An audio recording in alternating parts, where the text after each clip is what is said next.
Votre spécialité à vous, c'est la transmission de données par laser. Comment on transmet des données avec un laser? Expliquez-nous.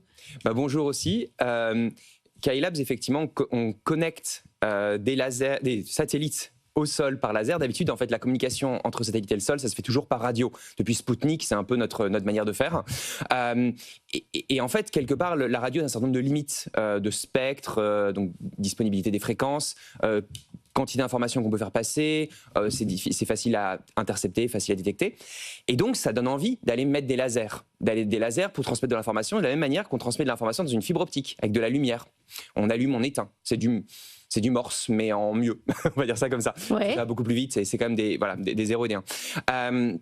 Le point important de se dire, c'est qu'aujourd'hui, le laser entre les satellites, c'est déjà déployé en très grand volume. Et en fait, la difficulté qui reste aujourd'hui, c'est de faire du laser satellite-sol.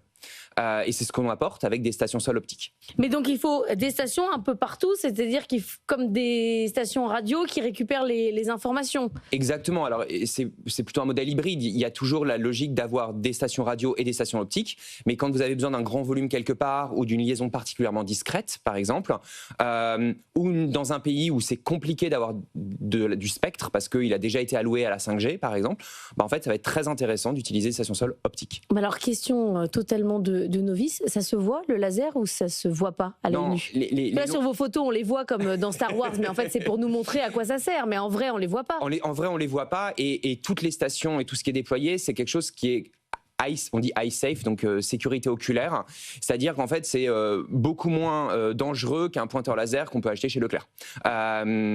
C'est vraiment quelque chose qui est très contrôlé et avec des réglementations extrêmement solides. L'enjeu étant qu'il n'y a pas de logique à avoir des lasers visibles, tout simplement parce que ça va distraire les êtres humains et on a juste pas envie. Donc en fait on utilise des longueurs d'onde qui sont plutôt des longueurs d'onde qu'on appelle télécom, qui sont dans l'infrarouge, le proche infrarouge.